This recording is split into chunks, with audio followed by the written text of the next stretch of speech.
Hello guys, आपका अपना YouTube channel super study GK zone में स्वागत है। इस वीडियो में आज शुरुआत होगा बिहार बोर्ड क्लास 9th और इकोनॉमिक्स का चैप्टर 1 बिहार के एक गांव की कहानी। चलिए हम लोग इस वीडियो को शुरू करते हैं।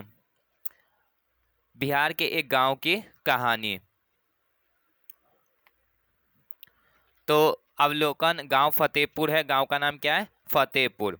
इस कहानी का उद्देश्य उत्पादन से संबंधित कुछ मूल विचारों से छात्राओं को परिचित कराना है। यानी इसमें जो पढ़ना है वो उत्पादन से संबंधित सारी चीज़ों को पढ़ना है। उत्पादन क्या है और उत्पादन किसी चीज़ का उत्पादन करने के लिए उसे कौन कौन से साधनों की आवश्यकता होती है।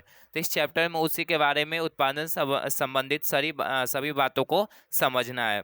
तो हम लोग सबसे पहले समझ लेते हैं कि उत्पादन किसे कहते हैं। उत्पादन किसे कहते हैं? तो उत्पादन की परिभाषा हो जाएगा आपका, उत्पादन को हम इंग्लिश में बोलते हैं प्रोडक्शन। उत्पादन का इंग्लिश क्या हो गया? प्रोडक्शन। और उत्पादन का मतलब हो गया मानवीय आवश्यकताओं की पूर्ति करने हेतु, मानवीय आवश्यकताओं को पूर्ति करने हेतु किसी वस्तु या सेवा का निर्माण करना ही क्या कहलाता है? उत्पादन कहलाता है। अब देखिए इसका मतलब समझिए। कोई भी चीज, देखिए कोई भी चीज को उपयोग लायक बनाना पड़ता है, ठीक है। तो इसमें क्या कह रहा है कि किसी वस्तु या सेवा का निर्माण करना ही उत्पादन कहलाता है। किस लिए? मानवीय आवश्यकताओं की पूर्ति करने हेतु। जैसे कि प्रकृति ने हमें बहुत सारा चीज दिया है, ठीक है। जैसे कि मान लीजिए आप मिट्टी लिए, ठीक है। मिट्टी लिए तो मिट्टी क्या है? मिट्टी को आप उसका रंग रूप आकार में परिवर्तन करिएगा, ठीक है। मिट्टी का आप रंग रूप उसके आकार में परिवर्तन करके उसको क्या बना दीजिएगा? उपयोग लायक बना दीजिएगा। जैसे कि मिट्टी पर आप मिट्टी से घड़ा बनाए, ठीक है। मिट्टी का कोई बर्तन या घड़ा बनाए तो वो घड़ा क्या हुआ? उपयोग लायक बना, ठीक है। घड़ा क्या हुआ? उपयोग। उसमें हम लोग पानी रख सकते हैं या जो भी आपको खाना बनाना है मिट्टी के बर्तन में वो आप खाना बना सकते हैं।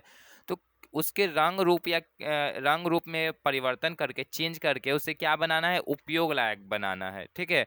तो उसे हम क्या कहते हैं? उत्पादन कहते हैं। गांव फतेहपुर में खेती ही मुख्य क्रिया है। यानी जो लोग फतेहपुर में वो मुख्य रूप से कौन से काम में लगे हुए हैं? खेती में। जबकि अन्य क्रियाएं जैसे पशुपालन, मुर्गी पालन, डेयरी, डेयरी का मतलब होता है दूध से संबंधित बने सामान चीज, जैसे मक्खन, घी हो गया, दुकानदारी, परिवहन यानी यातायात आदि सीमित स्तर पर की जाती है। लेकिन सबसे अधिक कौन से काम में लोग जुड़े हुए हैं फतेहपुर में? तो खेती। इन उत्पादन क्रियाओं के लिए विभिन्न प्रकार के संसाधनों की आवश्यकता होती है, जिनमें मुख्य रूप से प्राकृतिक संसाधन, मानव निर्मित वस्तुएं, मानव प्रयास, मुद्रा आदि है। फतेहपुर गांव की प्रारंभिक कहानी से स्पष्ट होगा कि गांव में इच्छित वस्तुओं और सेवाओं को उत्पादित करने के लिए विभिन्न प्रकार के संसाधन किस प्रकार से समायोजित होते हैं। फतेहपुर गांव अपने आस पड़ोस के गांवों और कस्बों से भली भांति जुड़ा हुआ है। इस गांव के पूरब में पुनपुन नदी है, तो पश्चिम में पटना गया मुख्य सड़क मार्ग है, जो पटना से मात्र 9 किलोमीटर की दूरी पर सड़क से पूरब की ओर स्थित है। इस सड़क पर प्रायः बैलगाड़ी, मोटर गाड़ी, मोटरसाइकिल, जीप, ट्रैक्टर, बस और ट्रक तक देखे जा सकते हैं।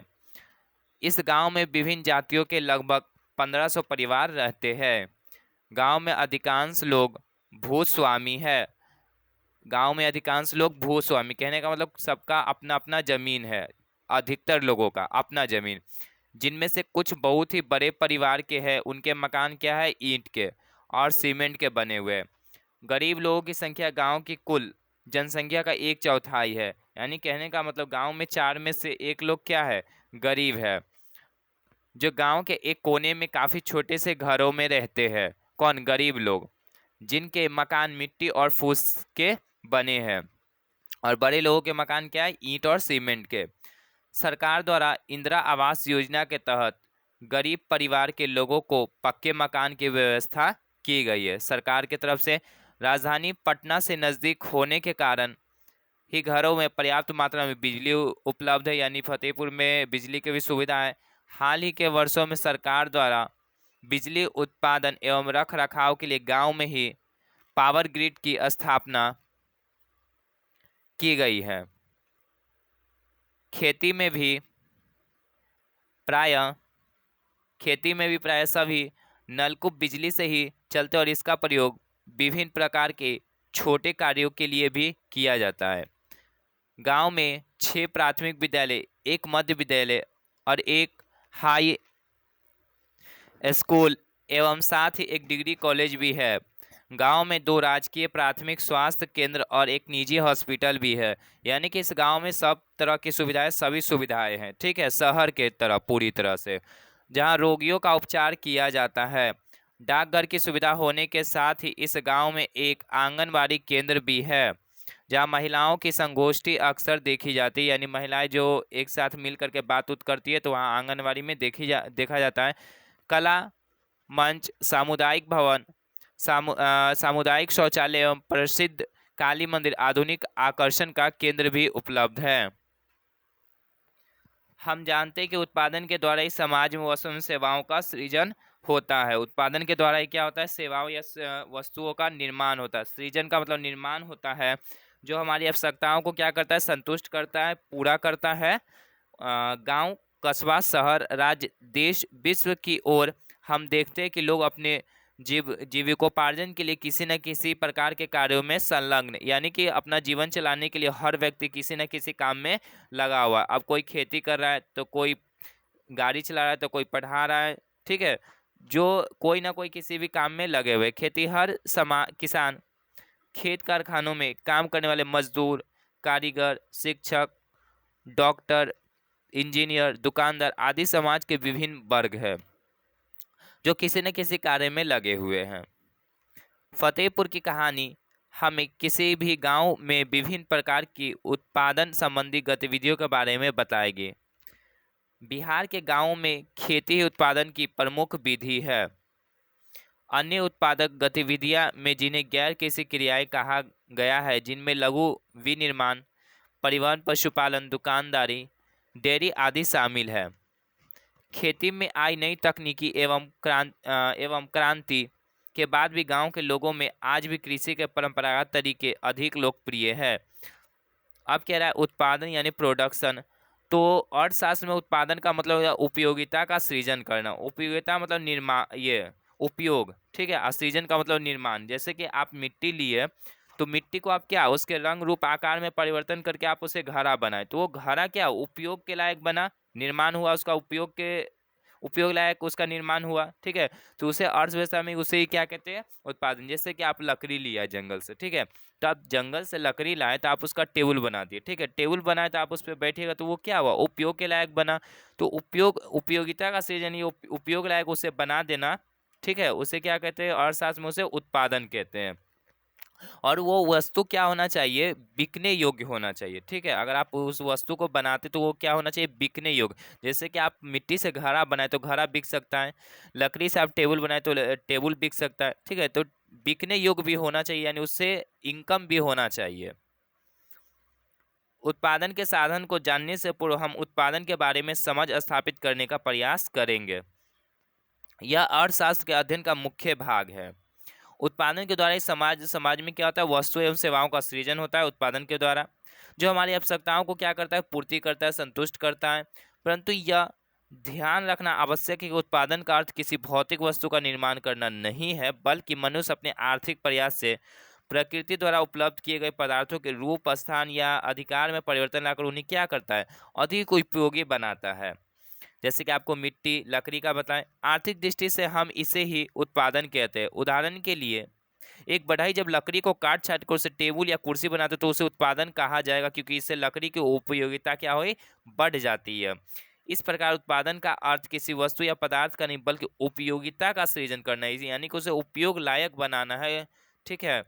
अर्थशास्त्र के इस भाग में उत्पादन के साधनों, अब देखिए जब हम उत्पादन करेंगे तो वो कुछ चाहिए चीज़, ठीक है, उत्पादन के लायक उसे किसी चीज़ को बनाने या निर्माण करने के लिए हमें कुछ चाहिए, ठीक है। जैसे कि कुछ साधन चाहिए। जैसे आप कृषि करते हैं, फसल को उगाते हैं तो आपको साधन चाहिए, हल, बैल, श्रम, भूमि, ये सब चाहिए ना, इसके बिना तो हो नहीं सकता। तो हर चीज के निर्माण या उत्पादन के लिए कुछ साधनों की आवश्यकता होती है, ठीक है, जिसे उत्पादन के साधन कहते हैं, जिसे उत्पादन के साधन कहते हैं। तो इसमें उत्पादन के साधन 5 होते हैं, ठीक है। कौन कौन है? भूमि, श्रम, पूंजी, संगठन और उद्यम। भूमि, श्रम, पूंजी, संगठन और उद्यम एवं उत्पादन के तरीकों तथा सिद्धांतों का अध्ययन किया जाएगा। उत्पादन के साधन, और हम लोग जान जाते हैं उत्पादन के साधन किसे कहते हैं। तो वस्तु तथा सेवाओं के उत्पादन के लिए कुछ साधनों की आवश्यकता होती है, ठीक है। आप किसी भी वस्तु या सेवाओं का उत्पादन करेंगे, निर्माण करेंगे, तो उसके लिए आपको कुछ साधनों की आवश्यकता चाहिए या प्रयोग होगा उसका, तो उसे क्या कहते हैं? उत्पादन के साधन कहते हैं। उत्पादन के साधन, वस्तु एवं सेवाओं को उत्पादन के लिए कुछ साधनों की आवश्यकता होती है, जिससे हम लोग उत्पादन के साधन कहते हैं। और उत्पादन के 5 साधन है। अब वो कौन कौन से साधन है? तो पहला आपका हो जाएगा पूंजी, नहीं, भूमि, श्रम, पूंजी, संगठन और साहस। ये हो गए आपके उत्पादन के 5 साधन: भूमि, श्रम, पूंजी, संगठन और साहस। तो वस्तु तथा सेवाओं को उत्पादन के लिए कुछ साधनों की आवश्यकता पड़ती है, जिन्हें उत्पादन के साधन कहते हैं। अर्थात जो उत्पादन की क्रिया में सहयोग देता है, वो हो गए उत्पादन के साधन। उदाहरण के लिए अन्न उपजाने के लिए भूमि, हल, बैल, बीज, मजदूर, सिंचाई, दवा इत्यादि की आवश्यकता पड़ती है, ठीक है। अन्न को उपजाने के लिए ये साधनों की आवश्यकता पड़ती है और इसे उत्पादन के साधन कहते हैं। भूमि, हल, बैल, बीज, ये सब क्या हो गए? अन्न उपजाने के लिए ये सब साधन हो गए। उसी तरह कारखानों में उत्पादन करने के लिए भूमि, मकान, मशीन, मजदूर, पूंजी, संगठनकर्ता, बाजार इत्यादि का सहयोग आवश्यक होता है। इस प्रकार उत्पादन के लिए विभिन्न साधनों की आवश्यकता पड़ती है। उत्पादन के निम्नलिखित 5 साधन है: भूमि, श्रम, पूंजी, संगठन और साहस। अब हम इनकी व्याख्या अलग अलग करेंगे, यानी सबको अब एक एक करके पढ़ेंगे कि भूमि क्या है, श्रम क्या है, पूंजी क्या है, संगठन क्या है और साहस क्या है। तो भूमि, उत्पादन के लिए सर्वप्रथम भूमि की आवश्यकता पड़ती है। आप लोग भी जानते हैं। साधारण अर्थ में भूमि से हमारा मतलब क्या होता है? जमीन तथा उसकी ऊपरी सतह जिस पर हम लोग रह रहे हैं। लेकिन अर्थशास्त्र में भूमि से मतलब प्रकृति प्रदत्त सारे मुफ्त उपहारों से है, जो प्रकृति हमें मुफ्त में दिए है। इस प्रकार भूमि के अंतर्गत भूमि की ऊपरी सतह के अतिरिक्त, क्या कह रहा है अर्थव्यवस्था में, कि भूमि के अंतर्गत भूमि की ऊपरी सतह के अतिरिक्त पहाड़, जंगल, नदी, समुद्र, हवा, धूप, खनिज आदि सम्मिलित है। अर्थात प्रकृति द्वारा मुफ्त में दी गई चीजों को क्या कहते हैं? भूमि कहा जाता है अर्थव्यवस्था में। केवल प्रकृति के इन मुफ्त उपहारों में सर्वदा उत्पादन में सहायता मिलती है। भूमि उत्पादन का एक निष्क्रिय साधन है, लेकिन फिर भी इसे उत्पादन का मौलिक साधन माना जाता है। यहाँ क्या कह रहा है? भूमि उत्पादन का एक निष्क्रिय साधन है। कहने का मतलब कि उत्पादन भी है। भूमि तो स्वयं उत्पादन कर नहीं सकता है किसी भी चीज का। भूमि खुद यानी स्वयं किसी भी चीज का उत्पादन नहीं कर सकता है। जब तक हम लोग भूमि का प्रयोग तो जब तक हम लोग भूमि पर श्रम नहीं करेंगे या पूंजी नहीं लगाएंगे, तो तब तक भूमि से हमें कुछ भी मिलने वाला नहीं है और उत्पादन में ये सहयोग नहीं कर सकता। तो इसलिए क्या है? निष्क्रिय साधन, यानी स्वयं ये उत्पादन नहीं कर सकते जब तक इस पर कोई श्रम नहीं किया जाए। लेकिन फिर भी इस उत्पादन का मौलिक साधन माना जाता है। अब है आपका भूमि। भूमि एक प्राकृतिक संसाधन है, आप सब लोग जानते हैं। अतः इसका सावधानी पूर्वक प्रयोग करने की जरूरत है। वैज्ञानिक रिपोर्टों से संकेत मिलता है कि खेती की आधुनिक विधियों ने प्राकृतिक संसाधनों का अत्यधिक प्रयोग किया है। अनेक क्षेत्रों में हरित क्रांति के कारण उर्वरकों के अधिक प्रयोग से मिट्टी की उर्वरता कम हो गई है। भूमि स्थिर है, आप सब लोग जानते हैं कि भूमि बढ़ नहीं सकता है, ठीक है। फतेहपुर में खेती उत्पादन की प्रमुख क्रिया है। यहाँ काम करने वालों में 75% लोग अपनी जीविका के लिए खेती पर निर्भर है। वे किसान अथवा कृषि श्रमिक हो सकते हैं, या तो वे किसान हो सकते हैं या किसी दूसरे के खेतों में वो श्रमिक के रूप में काम करते हैं। इन लोगों का हित खेतों में उत्पादन प्रक्रिया से जुड़ा हुआ है। खेती में प्रयुक्त भूमि क्षेत्र वस्तुतः स्थिर होता है, यानी कि अगर फतेहपुर गांव में 1960 से आज तक जुताई के अंतर्गत भूमि क्षेत्र में कोई विस्तार नहीं हुआ है। प्रारंभ में इस गांव की कुछ बंजर भूमि को कृषि योग्य भूमि में बदल दिया गया है। तब से अब तक इस गांव में कृषि योग्य भूमि क्षेत्र में कोई विस्तार नहीं हो सका है। बिहार में लगभग अधिकांश भूमि पर खेती की जाती है, कोई भूमि बेकार नहीं छोड़ी जाती है। जुलाई से अक्टूबर बरसात के मौसम में किसान मुख्यतः धान एवं हरी सब्जियां उगाते हैं। इसके बाद नवंबर से फरवरी के मौसम में रबी फसल प्रायः गेहूं, दलहन, तिलहन, आलू की खेती होती है। तो हम चलिए जानते हैं खरीफ और रबी फसल किसे कहते हैं। रबी फसल उन फसलों को कहा जाता है जिनकी बुआई अक्टूबर और नवंबर में की जाती है। अक्टूबर नवंबर उन फसलों को कहा जाता है जिनकी बुआई कब होती है? अक्टूबर नवंबर में। और कटाई मार्च अप्रैल। कटाई कब होती है? मार्च अप्रैल में। तो उन्हें हम लोग रबी फसल कहते हैं। अक्टूबर नवंबर का जो होता है मौसम वो शीत ऋतु का होता है, और मार्च अप्रैल में क्या होता है? ग्रीष्म ऋतु का। तो शीत ऋतु में बोया जाता है और ग्रीष्म ऋतु में इसे काट लिया जाता है। कौन? रबी फसल को। अब रबी फसल के कुछ नाम हो गए, जैसे कि गेहूं, गेहूं, जौ, चना, मटर इत्यादि। ये सब हो गए आपके रबी फसलों के कुछ नाम। इसमें से आपको पूछेगा कि गेहूं किस फसल के अंतर्गत आएगा, तो रबी या खरीफ फसल ये क्वेश्चन पूछता है गेहूं को लेकर के, तो यह आपका आएगा रबी फसल है गेहूं। अब है आपका खरीफ फसल किसे कहते हैं। तो खरीफ फसल जिसे जून जुलाई में क्या किया जाता है? बोया जाता है। जून जुलाई, जून जुलाई, जून जुलाई में बोया जाता है और नवंबर दिसंबर में काट लिया जाता है। नवंबर दिसंबर, नवंबर दिसंबर में काट लिया जाता है। अब कुछ खरीफ फसलों के नाम, जैसे धान, धान, गन्ना, मक्का, ज्वार, बाजरा इत्यादि। ये सब हो गए आपके खरीफ फसलों के नाम। तो इसमें आप पूछेगा कि धान रबी फसल या खरीफ फसल, तो धान हो जाएगा आपका खरीफ फसल, और गेहूं, यही दोनों एग्जाम में पूछता है, गेहूं और धान। तो ये दोनों को मेन याद रखिएगा। गेहूं हो गया आपका रबी फसल और धान हो गया आपका खरीफ फसल। और खरीफ फसल में क्या होता है? पानी की आवश्यकता अधिक होती है। खरीफ फसल में पानी की आवश्यकता अधिक होती है, इसीलिए इसे जून जुलाई में बोया जाता है। जून जुलाई में क्या होता है? वर्षा का आगमन होता है। जून जुलाई में वर्षा का आगमन होता है। और उसी तरह फिर रबी फसल में क्या होता है? पानी की आवश्यकता कम होती है, मतलब बहुत भी कम नहीं होती है, कुछ कम होती है आवश्यकता। इसीलिए हम लोग इसे ठंड में नमी बना रहता है, पानी की पूर्ति हो जाती है ठंड में, इसीलिए इसको क्या शीत ऋतु में बोया जाता है। उत्पादित अनाजों में से किसान अपने खाने के लिए रखकर शेष खाद्यान्न फसलों को अपने पास के मंडी में बेच देता है, अगर अधिक हो गया तो।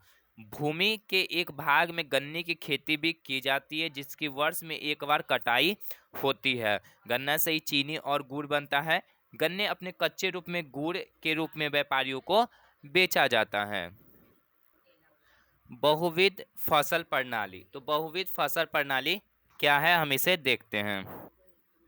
बहुविध फसल प्रणाली में क्या होता है कि एक वर्ष में किसी भूमि पर एक से ज्यादा फसल पैदा करने को बहुविध फसल प्रणाली कहते हैं। बहु का मतलब एक से ज्यादा, ठीक है। बहु का मतलब क्या होता है? एक से ज्यादा। तो एक वर्ष में किसी भूमि पर क्या करते हैं? एक से ज्यादा फसलों को पैदा करते हैं। तो इस प्रणाली को हम लोग बहुविध फसल प्रणाली कहते हैं। एक वर्ष में किसी भूमि पर एक से ज़्यादा फसल पैदा करने को बहुविध फसल प्रणाली कहते हैं। यह भूमि के किसी एक टुकड़े में उपज बढ़ाने की सबसे सामान्य प्रणाली है। फतेहपुर के प्राय सभी किसान कम से कम 2 मुख्य फसलों का उत्पादन करते हैं। कई किसान तो पिछले कई वर्षों से तीसरी फसल के रूप में आलू एवं अन्य हरी सब्जियों का भी उत्पादन करने लगे हैं।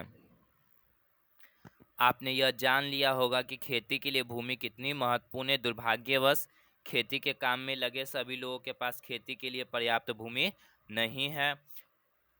किन्हीं के पास इतना कम भूमि है कि वो अपने परिवार का भी अन्न उत्पादन नहीं कर पाते, उस भूमि से बहुत कम है। 1960 के 70 के दशक में मुरारी नामक किसान के पास 3 हेक्टेयर भूमि थी, जिनमें अधिकतर असिंचित भूमि थी। मुरारी अपने 3 पुत्रों की मदद से इस भूमि पर खेती करता था। यद्यपि वे बहुत आराम से नहीं रह रहे थे, लेकिन परिवार अपनी 2 भैंसों के दूध बेचकर होने वाली कुछ अतिरिक्त आय के द्वारा अपना गुजारा कर रहा था। मुरारी की मृत्यु के पश्चात यह भूमि उसके 3 पुत्रों के बीच बट गई। प्रत्येक के पास 1 हेक्टेयर भूमि का टुकड़ा। परंतु बेहतर सिंचाई व्यवस्था और खेती के आधुनिक विधियों के बावजूद भी मुरारी के बेटे अपनी 1 हेक्टेयर जमीन पर खेती कर ठीक ढंग से गुजारा नहीं कर पा रहे हैं। वर्ष के कुछ महीनों में उन्हें अतिरिक्त कार्य करने अपना भरण पोषण करना पड़ता है। इस गांव में कुछ किसान के पास अधिक भूमि है, किंतु बढ़ती जनसंख्या तथा बढ़ते परिवार के कारण भूमि का वितरण असमान है। यानी कि जब आदमी बढ़ता है तो क्या हुआ, जैसे कि इनके पुत्रों के बीच क्या हुआ, एक पिता का उतना 3 हेक्टेयर जमीन था तो इनके पुत्रों के बीच बटा तो क्या होगा, एक एक पुत्र को 3 हेक्टेयर तो मिला नहीं, एक एक हेक्टेयर मिला तो क्या हुआ, जमीन कम हो गया उनके पास। अर्थात कुछ के पास अधिक और बहुसंख्यक के पास कम भूमि है। इस गांव में भूमि का असमान वितरण है, यानी सब लोगों के पास बराबर नहीं है।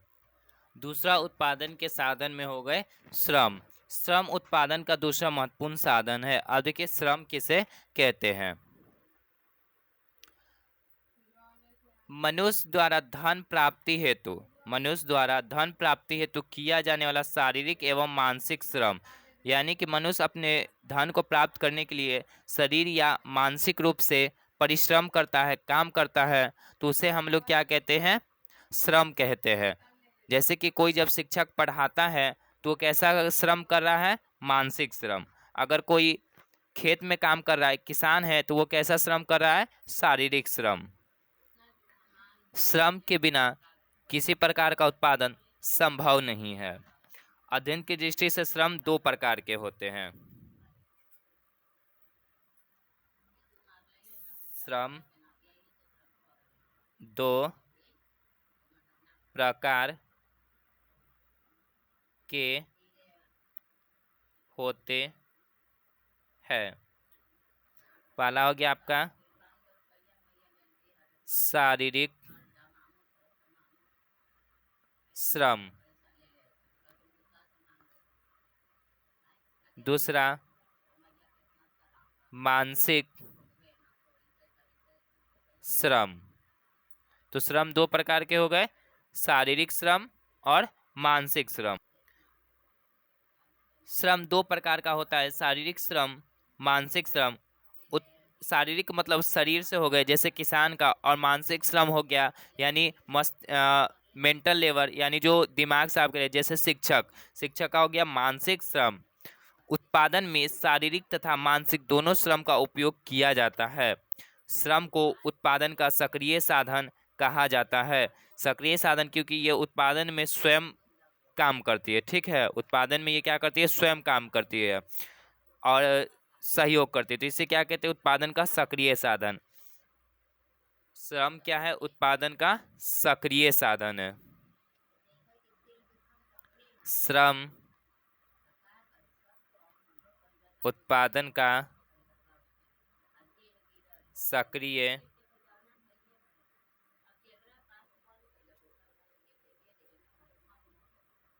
साधन है,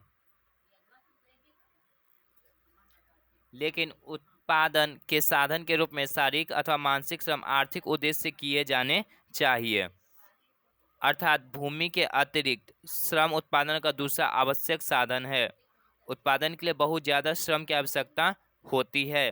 खेती के लिए छोटे किसान अपने परिवारों के साथ अपने खेतों में स्वयं काम करते, इस तरह वे खेती के लिए आवश्यक श्रम की व्यवस्था स्वयं ही करते हैं। मंझोले और बड़े किसान अपने खेतों में काम करने के लिए दूसरे श्रमिकों को मजदूरी पर लाते हैं। जिनके पास अधिक जमीन है तो वो क्या करते हैं, खेती के लिए श्रमिक रखते हैं, जिसे कृषि श्रमिक कहते हैं, कृषक श्रमिक। प्राय खेतों में काम करने वाले श्रमिक या तो भूमिहीन यानी उनके पास जमीन नहीं होते, परिवारों के होते हैं, या सीमांत किसान के होते हैं। शायद ही किसी श्रमिक के पास अपनी भूमि होती है। प्राय वे दूसरे के खेतों में कार्य कर अपने परिवार का जीवकोपार्जन करते हैं, यानी अपने घर को चलाते हैं दूसरों के खेतों में काम करके। खेतों में काम करने वाले श्रमिकों का उगाई गई फसल पर कोई अधिकार नहीं होता है, यानी जिनका खेत है मालिक है उन्हीं का होता है, जैसा किसानों का होता है, बल्कि उन्हें उन किसानों द्वारा मजदूरी मिलती है, यानी जो उनके खेत में वो फसल उगाए तो उनके बदले में उन्हें मजदूरी मिलेंगे। अब वो मालिक उन्हें चाहे वो खेती में फसल ही मजदूरी के रूप में फसल भी दे सकते हैं, पैसा भी दे सकते हैं, या कोई वस्तु भी दे सकते हैं मजदूरी के रूप में, जिनके लिए वे काम करते हैं। मजदूरी नगद या वस्तु जैसे अनाज के रूप में भी हो सकती है। अगला उत्पादन के साधन में हो गया आपका पूंजी। पूंजी भी उत्पादन के महत्वपूर्ण साधन है। किसी भी उत्पादन के लिए हमें पूंजी की भी आवश्यकता होती है। जैसे कि साधारण बोलचाल की भाषा में पूंजी का मतलब रुपए पैसे से लगाया जाता है, लेकिन अर्थशास्त्र में पूंजी का प्रयोग व्यापक अर्थ में किया जाता है। अर्थशास्त्र में पूंजी का मतलब मनुष्य द्वारा उत्पादित धन के उस भाग से है जिसका प्रयोग अधिक धन के उत्पादन के लिए किया जाता है। यानी अगर कोई व्यक्ति कमाता है पैसा या उसके पास पूंजी है तो वो उस पूंजी को दूसरी चीज में लगाकर क्या करता है, अधिक उसे और अधिक बढ़ाता है। ठीक है, तो ये हुआ पूंजी का मतलब। जैसे कि इस प्रकार बीज, कच्चा माल, मशीन, कारखाने, मकान आदि पूंजी के अंतर्गत आते हैं। द्रव्य के केवल उसी भाग को पूंजी में सम्मिलित किया जाता है जिसका प्रयोग पुनः उत्पादन के लिए किया जाता है। दूसरे शब्दों में धन का वह अंश जिसका प्रयोग पुनः उत्पादन के लिए किया जाता है उसे पूंजी कहते हैं। यानी कि उस धन से हम दूसरे कामों में उसे लगा करके और धन की प्राप्ति कर सकते हैं, उसे और बढ़ा सकते हैं, तो हम लोग उसे पूंजी कहते हैं। इस तरह हम कह सकते हैं कि पूंजी उत्पादन का एक प्रमुख साधन है जिसके अंतर्गत मुद्रा अथवा वस्तुओं का भंडार होता है जिसका प्रयोग उत्पादन के लिए किया जाता है। उत्पादन के साधन में पूंजी की अपनी एक अहम भूमिका। बिना पूंजी के किसी भी वस्तु और सेवाओं का उत्पादन कर पाना संभव नहीं है। जैसे कि हम किसी सामान को बनाते तो हमें उसके लिए मशीन चाहिए, ठीक है। बिना मशीन के कोई सामान मान लीजिए कोई नहीं बनता है तो मशीन क्या हो गई, वो आपका पूंजी हो गया। और जैसे खेती करने के लिए आपको हल चाहिए तो हल भी क्या हो गया, पूंजी हो गया। हम अब पहले ही देख चुके हैं कि खेती के आधुनिक तरीकों के लिए बहुत अधिक पूंजी की आवश्यकता पड़ती है। अब किसानों को पहले की अपेक्षा ज़्यादा पैसा चाहिए। पूंजी की व्यवस्था। अधिसंख्यक छोटे किसानों को पूंजी की व्यवस्था करने के लिए पैसा उधार लेना पड़ता है। आप जानते हैं, वे बड़े किसानों से या गांव के साहूकारों अथवा खेती के लिए विभिन्न सामानों की पूर्ति करने वाले व्यापारियों से कर्ज लेते हैं। ऐसे कर्जों पर ब्याज की दर बहुत ऊंची होती है। कर्ज चुकाने के लिए उन्हें बहुत कष्ट सहने पड़ते हैं। छोटे किसानों के विपरीत मंझोले और बड़े किसानों को खेती से बचत होती है। इस तरह से वे खेती या वस्तुओं एवं सेवाओं का उत्पादन करके आवश्यक पूंजी की व्यवस्था कर लेते हैं। जो बड़े किसान हैं जिनके पास जमीन अधिक है तो वो क्या करते हैं, बचत करके वो और अपने पूंजी की व्यवस्था कर लेते हैं, लेकिन छोटे किसान नहीं कर पाते हैं। उत्पादन के चौथा साधन में हो गया आपका संगठन। भूमि, श्रम एवं पूंजी। भूमि, श्रम एवं पूंजी उत्पादन के साधन है, लेकिन उत्पादन के लिए आवश्यकता है कि उन्हें क्या करें, एकत्रित कर उत्पादन कार्य में लगाया जाए। कोई एक होना चाहिए एकत्रित करने वाला उन साधनों को। यह कार्य विशेषकर व्यवस्थापक अथवा संगठनकर्ता द्वारा किया जाता है, और यह जो काम करता है इस प्रकार व्यवस्था या संगठन उत्पादन का एक महत्वपूर्ण साधन है। बड़े पैमाने पर उत्पादन कार्य में व्यवस्था या संगठन का महत्व और भी बढ़ जाता है। कम पूंजी रहने पर उत्पादन के साधनों को और ही व्यवस्थित ढंग से उपयोग करने की जरूरत पड़ती है ताकि सीमित उत्पादन के साधन का समुचित प्रयोग हो सके। जितना ही अच्छा उद्यमी होगा उतना ही व्यवस्था या संगठन चुस्त होगा। यही कारण है कि संगठन उत्पादन प्रक्रिया का एक सक्रिय साधन माना जाता है। अतः हम कह सकते हैं कि उत्पादन के विभिन्न साधनों को एकत्रित कर उन्हें क्या कह रहा है कि उत्पादन के विभिन्न साधनों को एकत्रित कर उन्हें उत्पादन में लगाने की क्रिया को व्यवस्था या संगठन कहते हैं। और जो व्यक्ति यह कार्य करता है यानी एकत्र करके साधनों को एकत्रित करके उस काम को करता है तो उस व्यक्ति को क्या कहते हैं, संगठन। संगठन कहते हैं जो व्यक्ति या कार्य करता है उसे संगठन कर्ता कहते हैं। ठीक है, जो उसे ये जो काम करता है साधनों को एकत्रित करके लगाने की क्रिया जो करता है उसे क्या कहते हैं? संगठन कर्ता। नंबर 5 हो गया आपका साहस या उद्यमी। उत्पादन करने में संगठनकर्ता या उत्पादनकर्ता का मुख्य उद्देश्य लाभ प्राप्त करना होता है, लेकिन विभिन्न कारणों और विशेषकर भविष्य की अनिश्चितताओं के चलते उत्पादन में घाटा भी हो सकता है। जैसे कि आप बिजनेस कोई खोले तो वह आपका क्या लॉस में भी जा सकता है। अर्थात उत्पादन कार्य जोखिम से भरा हुआ है। अगर कोई भी आप किसी चीज़ का उत्पादन करते हैं, बिजनेस करते हैं, तो वो क्या ज़रूरी नहीं है कि उसमें आपको प्रॉफिट हो, लॉस भी हो सकता है। तो उत्पादन कार्य में जोखिम से भरा हुआ होता है। जो इस जोखिम का वहन करता है उसे क्या कहते हैं? उद्यमी साहस। यानी कि जो बिजनेस आपकी है तो वो चला या ना जाए, इसका रिस्क आपको उठाना पड़ेगा। या किसी वस्तु का निर्माण या उत्पादन करते हैं कंपनी में, तो कंपनी का सामान अगर बिका या ना बिका, वो लॉस में, तो उसका आपको रिस्क उठाना पड़ेगा। ठीक है, तो जो व्यक्ति उस रिस्क को या जोखिम को उठाता है उसे साहसी कहते हैं, साहसी या उद्यमी कहते हैं। आधुनिक समय में उत्पादन के जोखिम को वहन करने के लिए साहसी की भूमिका बहुत ही बढ़ गई है। यदि उत्पादन के फल से उस साहसी को लगातार घाटा हो तो उस ऐसी अवस्था में साहसी का साथ टूट जाता है। तत्पश्चात उत्पादन की पूरी प्रक्रिया ठप हो जाती है। इसलिए साहसी उत्पादन प्रक्रिया का पूर्व ही यह सोच लेता है कि हमें अंतिम क्षण तक उत्पादन को चालू रखना है। अतः उत्पादन में जोखिम उठाने के कार्य को साहस कहते हैं, और जो व्यक्ति इस साहस को उठाता है या जोखिम को उठाता है उसे साहसी या उद्यमी कहते हैं। यहाँ के उत्पादन के 5 साधन: भूमि, श्रम, पूंजी। भूमि, श्रम, पूंजी, उद्यम, साहस या उद्यमी, और संगठन 5वां। ये हो गया। अब हम लोग अगले वीडियो में उत्पादन क्या होगा, क्या है, यहाँ से आपको पूरा चैप्टर कंप्लीट हो जाएगा अगले नेक्स्ट वीडियो में। Thanks for watching my video. और इस वीडियो को अगर समझ ना आए तो वो दूसरी बार देखिए। अगर कोई क्वेश्चन डाउट होता है तो आप कमेंट करिए।